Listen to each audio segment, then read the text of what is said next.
நான் யார்ட்டையும் பேச விரும்பல. தயவு செய்து நீங்க கிளம்பலாம். அம்மா நீங்கள் உட்காருங்கம்மா. உட்காருங்கம்மா.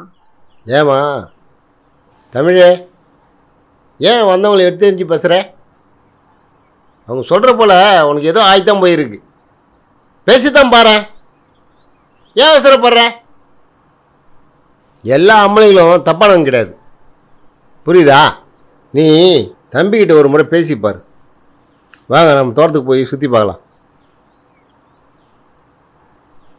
வாங்கம்மா போலாம்.